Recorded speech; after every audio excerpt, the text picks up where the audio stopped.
All right, can everybody hear me? All right.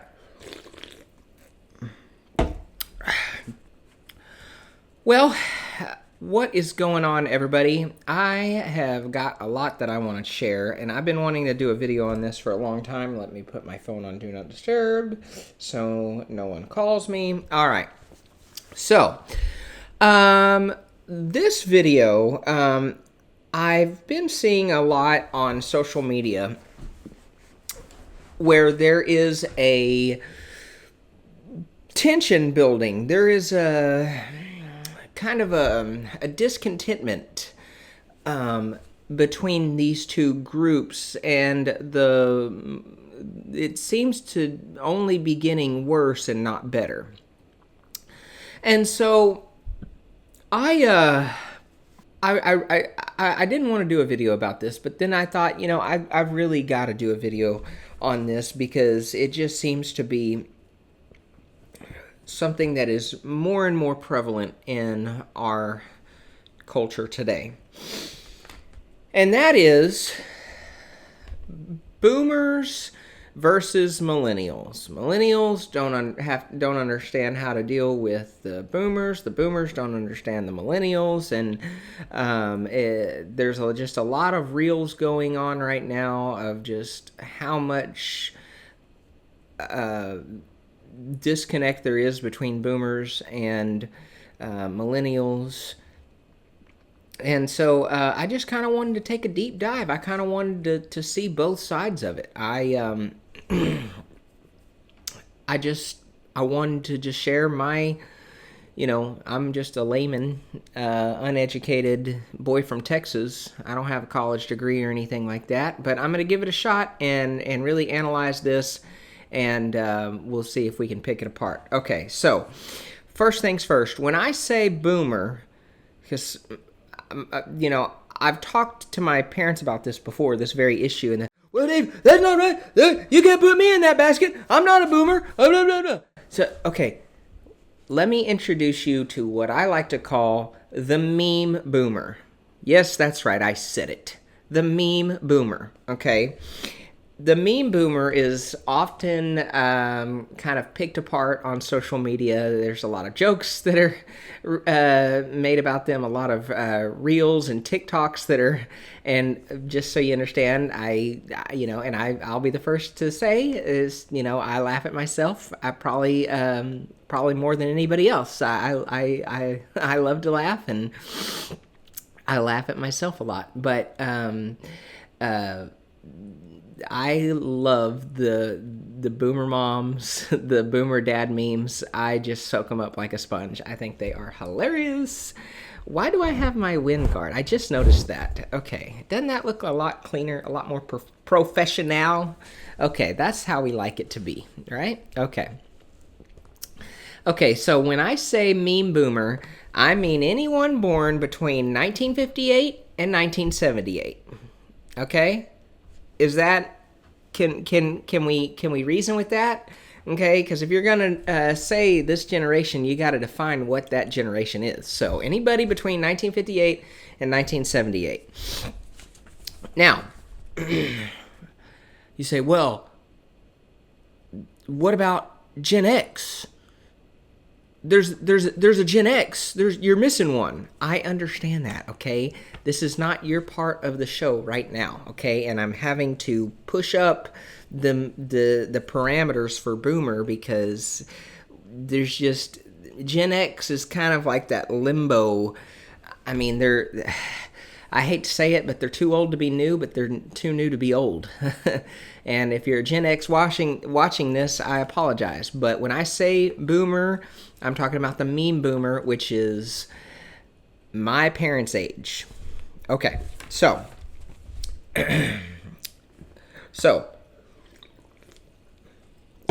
meme boomer, we've already established. So then the next one would be just meme millennials, which would be 1978 to 1998. Okay?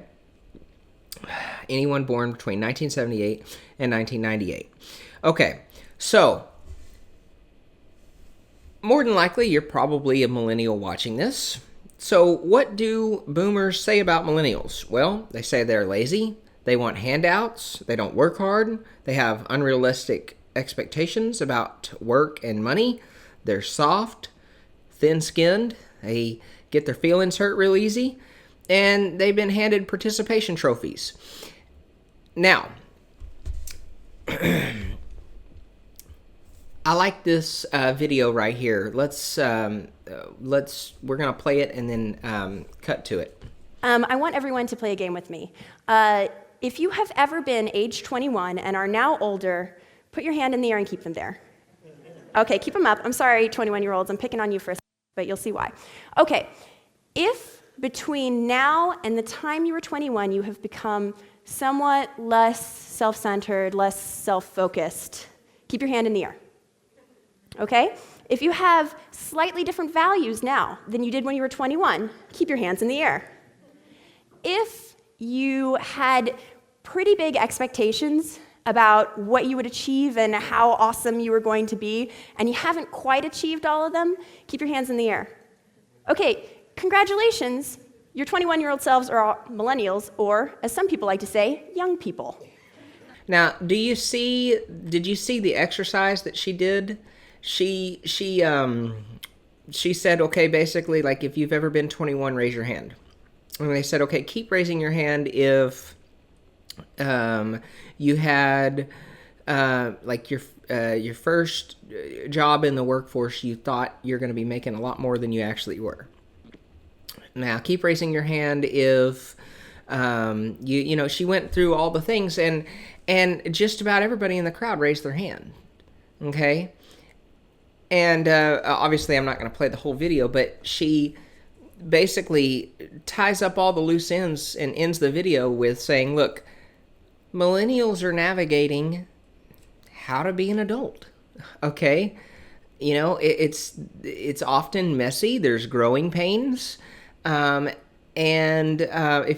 encourage you, I'll probably put the link in the description, but watch this, go back and watch this whole video, because she says it perfectly, how people were writing in magazines and having news articles about Gen X, the very thing that they're saying about Gen Y, millennials, they were saying about Gen X when they were up and coming and just getting out of college. Okay? So, you know, it's kind of a continuous loop that these people come out of college and they don't know much about the workforce. They don't know the value of a dollar and how to stretch your dollar and how much things cost and how much pay I should get and all these things. And all you hear about from boomers is, well, these dadgum millennials, they just, man, I've worked 30 years to get where I'm at today, and these millennials, man, they just want my salary right out of college, man. It's ridiculous, man. It's like, oh, okay. But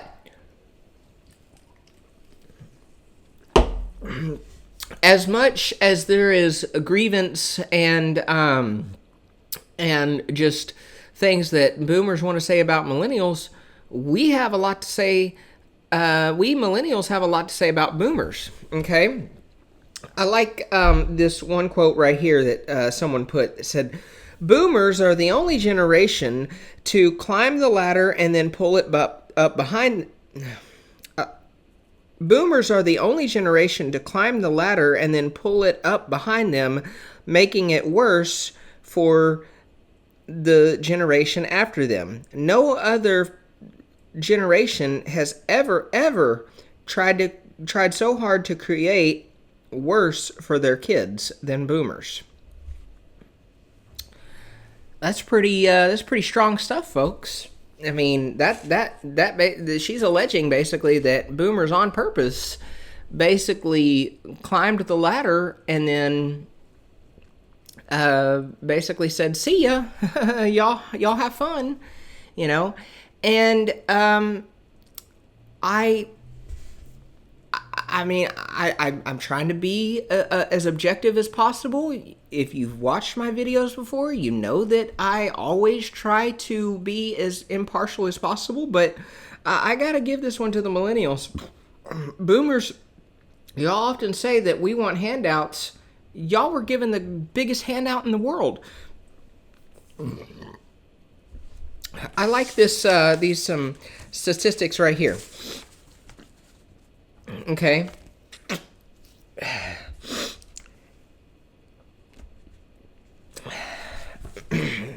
So, these are all on credible, real websites that are, have been vetted and all these things. Okay. So, boomers expect their kids to go to college, get a good job. This was told to me. It was basically beat it into me. It's, from the time I was in middle school. They said, go to college, get a good job. You won't be successful without a college degree. Okay? That's what was told to us. Okay? Now here's reality. On average, someone who gets a college degree leaves university with $33,000 in debt. The average earnings for someone with a college degree, ages 25 to 34, is $54,500 a year. Millennials are starting out with more debt than any other generation before them. Millennials won't trust the system that told their parents it might be a good idea to take all their money from the bank and put it underneath the mattress. Okay? A lot of people don't understand that as millennials, we just don't buy into the whole commute for 3 hours a day and, brown nose to some boss that doesn't care about you just to, earn shareholders just a few cents in their bank account so that they go out and take the summers off and enjoy their 16,000 square foot mansion. Okay, that's just not something that we're buying into. We millennials, by and large, have rejected the corporate rat wheel because we realize that we're gonna literally give blood, sweat, and tears to someone who will replace us in a heartbeat. And if you remember, when we were just getting out of college, the news headlines on CNN were, take all your money out of the bank and hide it under a mattress. That's maybe the only way it'll be safe if things continue. I mean, I remember watching Goldman Sachs and the Lehman Brothers and Merrill Lynch and all these things, these pillars of the American economy and the U.S. dollar, they were literally on the verge of collapse. Okay? And it's hard to put, your faith and buy into that system when there's not a lot of confidence in it. So, and this is something that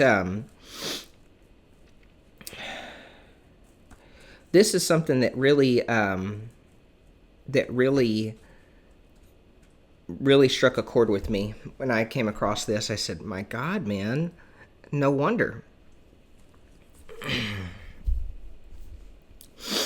In 1988, adjusted for inflation, the average starting salary for someone with a college degree, now keep in mind, now this is adjusted for inflation, so this isn't the actual, this is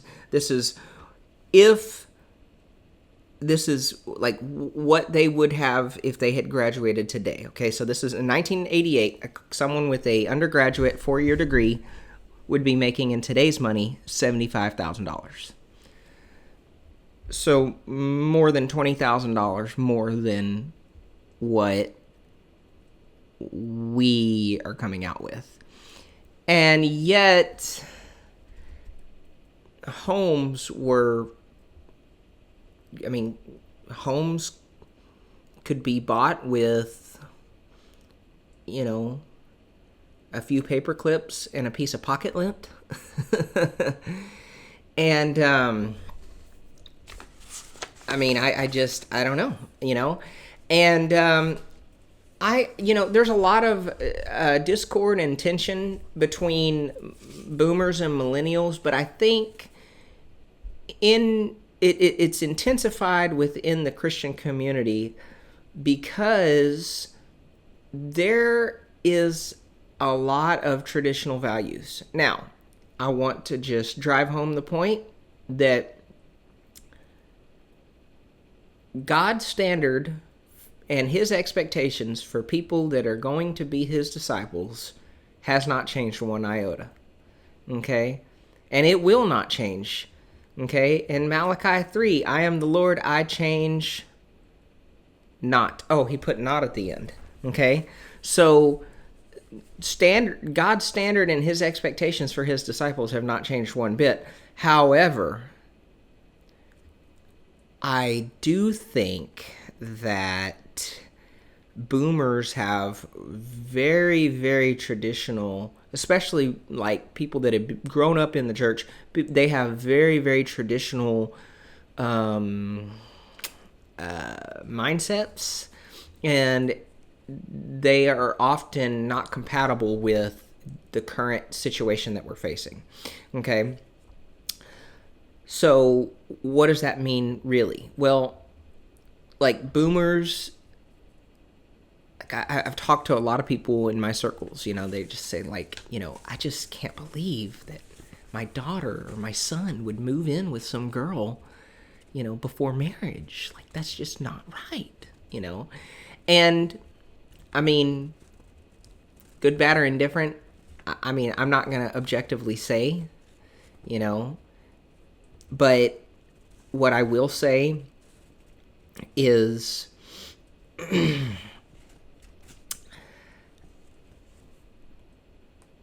ever since 1972, when women started entering the workforce, employers realized now that we don't have to pay this guy a full working wage that he can live on and pay his mortgage, pay a car note, put food on the table for his kids and all of that. He doesn't have to do that because he's got a wife. And so now wage stagnation has come to a grinding halt. Houses have just skyrocketed in value and price, and yet wages have increased very, very little. And it used to be that, nobody wants to live at home with mom and dad. Okay. I'll be the first to say, I guess I would if I had to, but I just really would not want to do that at 18, 19, 20, and 25 years old. I just was not an option for me. And so, with that said, when boomers were leaving college in the 1980s, they could move out and get an apartment on one income until they met Mr. Right and all of that.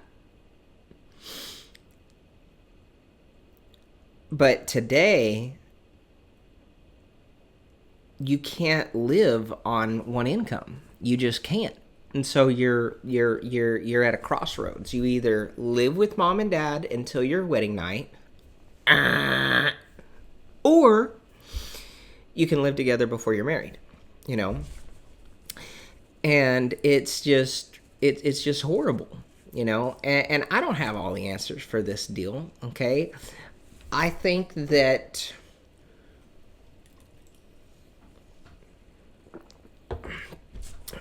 maybe businesses have gotten too big, and that the world has become too reliant on technology instead of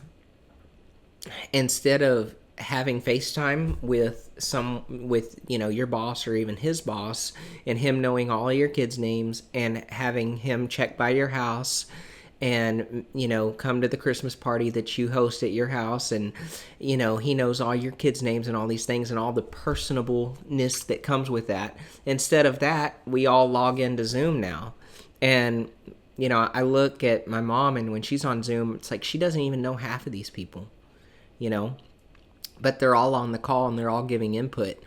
And what that has created is that if you are an employer and you want to save the company a bunch of money, you can cut payroll. Well, it's really easy to cut payroll and just basically give Sally Sue and Jim John the boot when you don't know anything about them. See, it becomes a lot more personal that when you know their kids' names and the kind of things that they count on and all these things, it becomes you want to take care of him because you're taking care of his family. And you know that if something ever happened to Jim and Sally Sue, then you were hurting their kids too. And I mean, obviously, like, you can't just not fire someone, if obviously there's misconduct, yeah, you got to do what you got to do. But what I'm saying is, by and large, employers and employees have been so disconnected that it has essentially eroded away any sort of compassion and team cohesiveness. It's all one man for himself, and it's sad. I mean, it really is sad. Now, I like this video right here. He talks about the house situation, the housing situation, the housing market, and he breaks it down way better than I ever could. So let's take a look at that.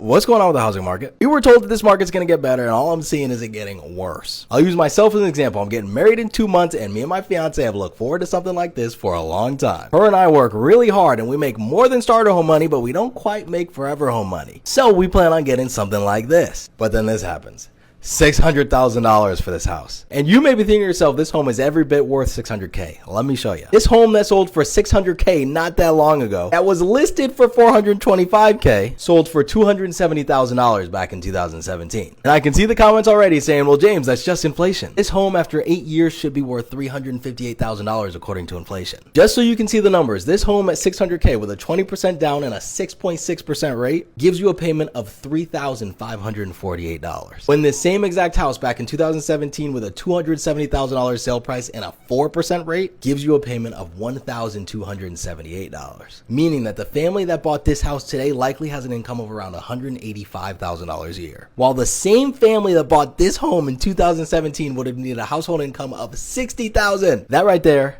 that's the problem. The fact that in 8 years, you need to more than triple your income to live in the same exact house. So you tell me, what are we supposed to do about this? Because I know what I'm going to do. I'm going to work hard. I'm going to get this house, even if that means paying $600K. I like how in the video he explains that just back in 2017, you were able to afford a house on like $60,000 or something, and now you'd need like $180,000.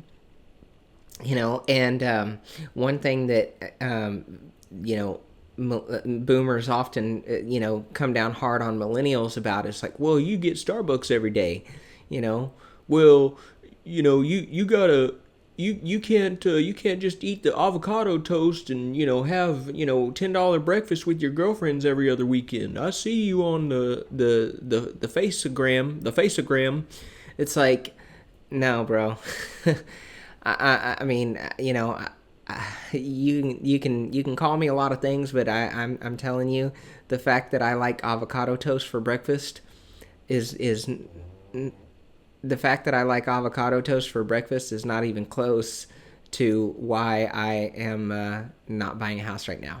That just has nothing to do with it. Okay. But that's a lot of these things. One major problem, and this kind of goes back to what they were saying about how boomers are the only generation to climb the ladder and then pull it up from behind them. One big issue that millennials have a lot of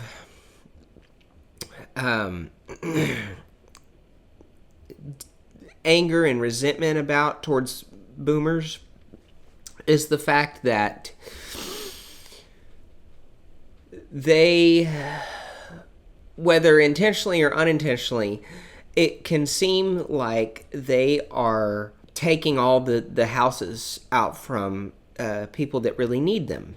We don't buy these houses to live in. We buy them in bulk, shrinking the number of homes on the open market, skewing mortgage rates, and exacerbating the housing crisis. Then, thanks to low supply, we charge whatever we want for rent.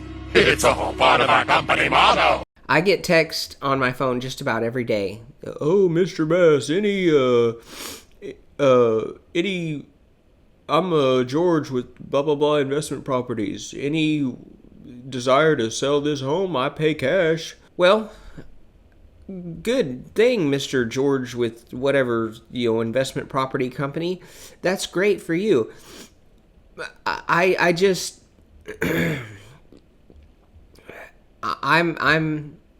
I'm a laissez-faire free market capitalist. I think that the government needs to deregulate as much as they can. But one thing that I really can't stand is just how much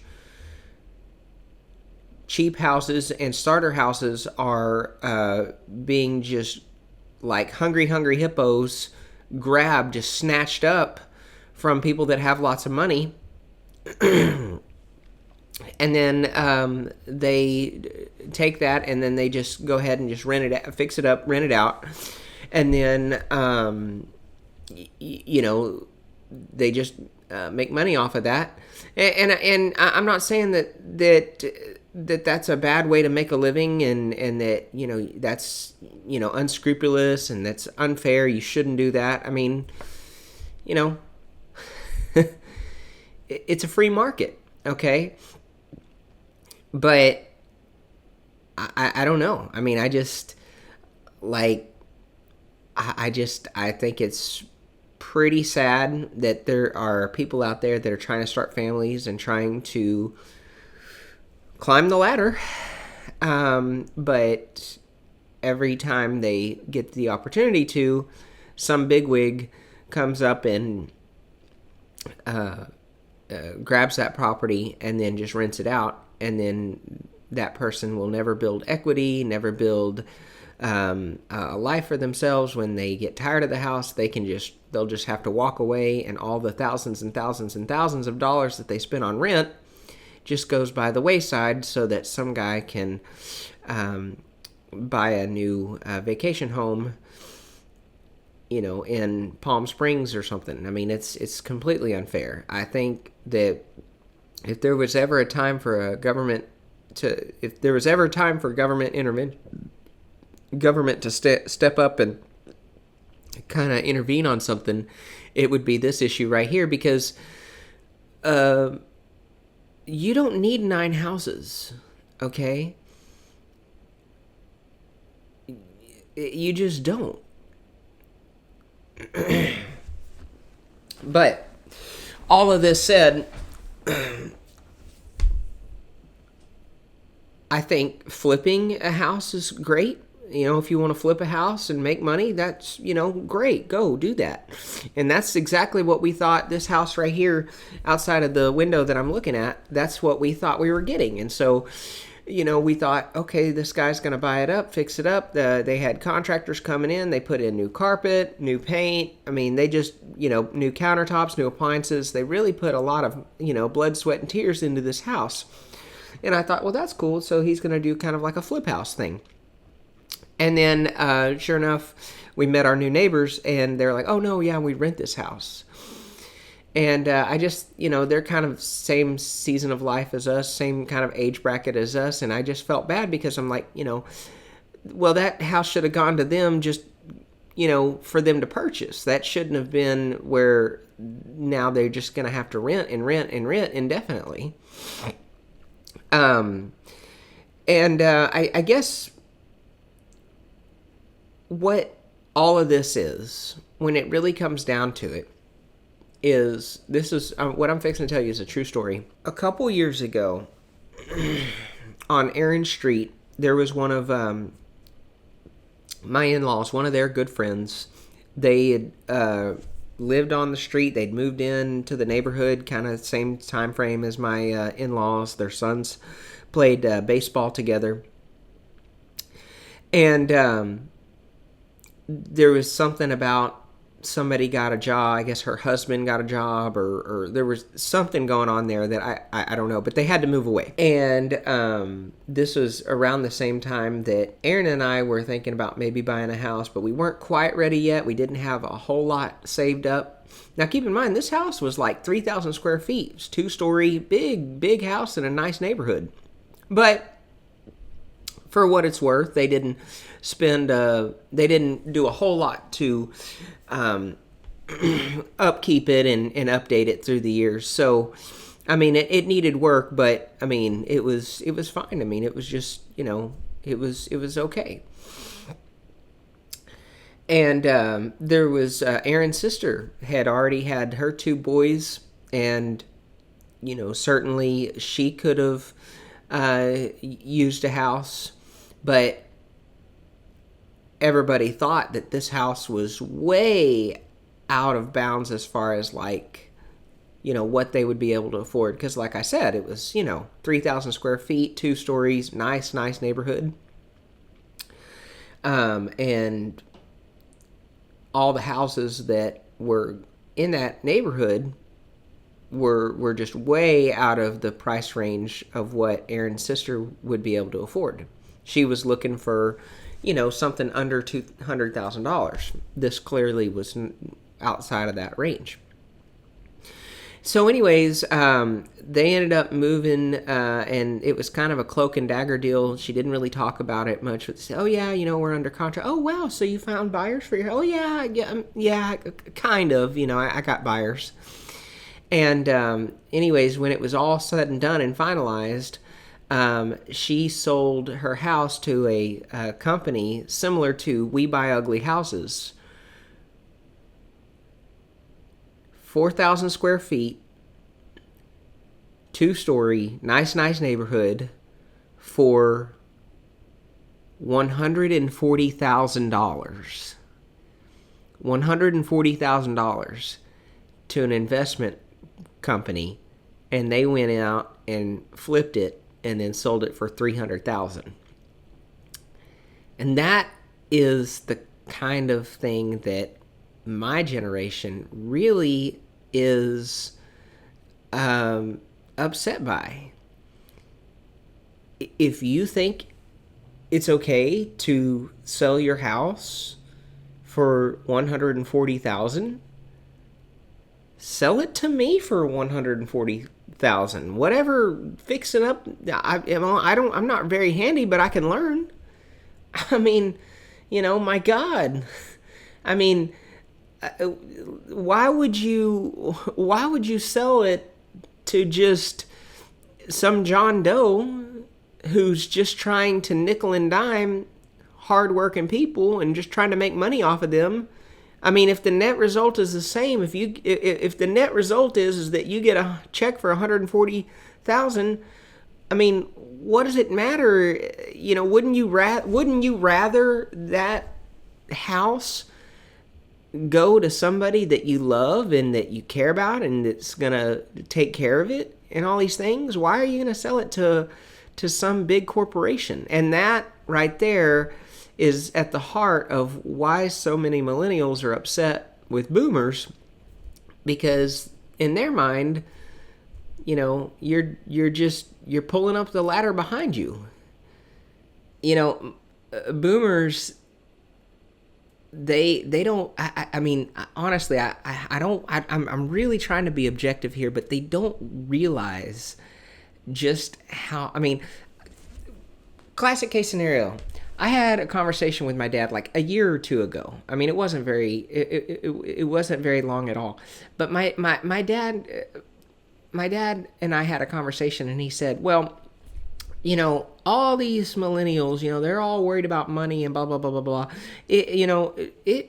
All you really need to live out on your own is about $2,000. I mean, if you can make it if you're if you're bringing home $2,000, you'd be fine. You probably won't live lavishly, but certainly you can make it on $2,000. It's like $600. What did he say? He said $600 for the home, and $100 for electricity, and $20 for your water bill. And he's like, itemizing all the things, and I'm thinking like, what planet are you on? Like, have you paid an electric bill in the last 10 years? But that's just it. I think I think when you get so old, or you get on up there in age, you start to, and you get to a point in your life where you haven't really had to worry about money in recent years, because your house is paid off, and probably your vehicles are paid off, and all these things. You forget, or you're kind of out of touch with the reality that someone just starting out is facing, and you just kind of revert back to, maybe you think that that's how it was for me, and so that's just kind of what's been ingrained in your brain, and so that's where you're at. But things have changed. Things have shifted a lot since the 1980s, when y'all were just starting out and leaving college. Trust me, things have shifted a lot. And $2,000 is not even close to what it takes to maintain a standard of living in today's world. Like, not even close. Even if you were just after like a 1-bedroom, 1-bath apartment, you would still need at least $4,000. Maybe 38 would do it, but if you have a wife and kids, 38 is probably about minimum that you would need to sustain yourself. So I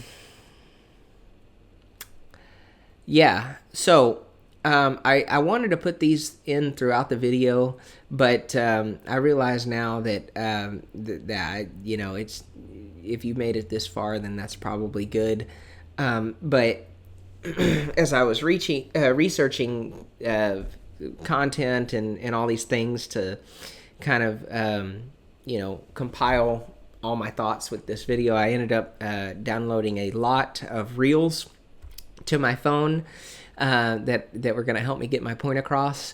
But I'll just go ahead and play them for you right now. Some of them are quite hilarious, at least to me. They are, but yeah, just enjoy, and we'll see you on the next one.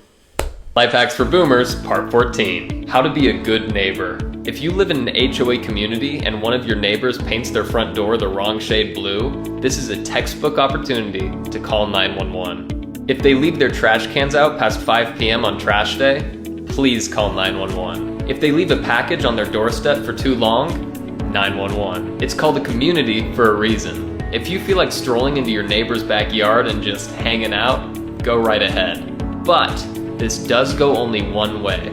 If a child manages to stumble into your front yard while playing soccer or riding their scooter, consider a physical attack. If your grass is looking a little long, the best time to mow your lawn is 6 a.m. on a Saturday or Sunday. It's the perfect way to tell your neighbors to wake up and be productive. If you see a family you don't recognize playing in your community's park, this may come as a surprise to you, but don't call 911 right away. First, scream at them, then call 911.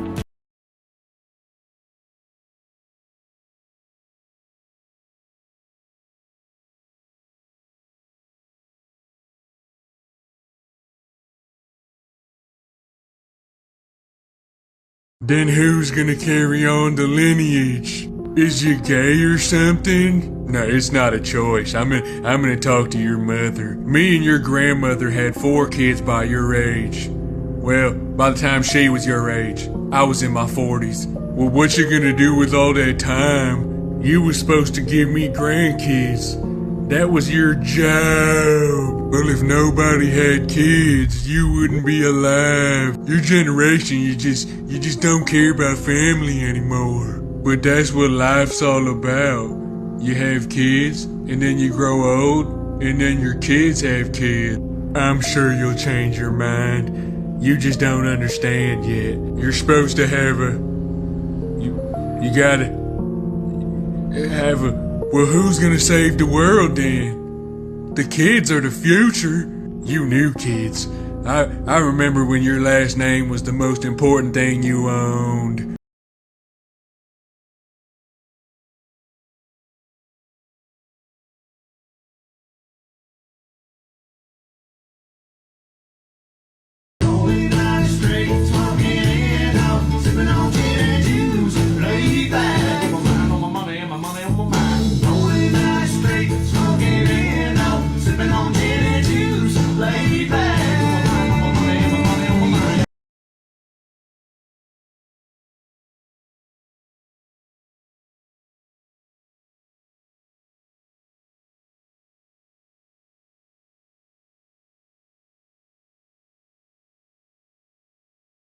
Economy is ruined, middle class doomed, inflation to the moon, but boomers gonna boom. Can I read the room? Allergic to the truth, condescending attitude, yeah, boomers gonna boom. We just worked harder for our money and we saved it. My 30K job got a house and vacation, so what is your excuse? Let's blame it on the youth while we hoarding all the loot, yeah, boomers gonna boom. Born into a system built for us to win, acting like we earned it when it was inherited, but we didn't pass it down, we dismantled it. The first generation doing better than our kids, pay it forward, nah, I'ma get a Porsche. Watch them struggle for basic things we could afford. Pretend paychecks cover what they did before. Totally ignore the policies that we implored. A house used to be a home, now it's an investment. A business model that we invented, but we're the only age group that are protected. Then turn around and lecture our kids for renting. Show us proof, won't believe it. Say we had advantages, nah, that can't be it. You can show us stats, percentages, and facts like a menu at a restaurant, we just can't see it. We'll just respond with something at a touch. Blame avocado toast or coffee from Starbucks. Just please don't call our bluff, cause if you add that up 10 years without that stuff, it still won't be enough.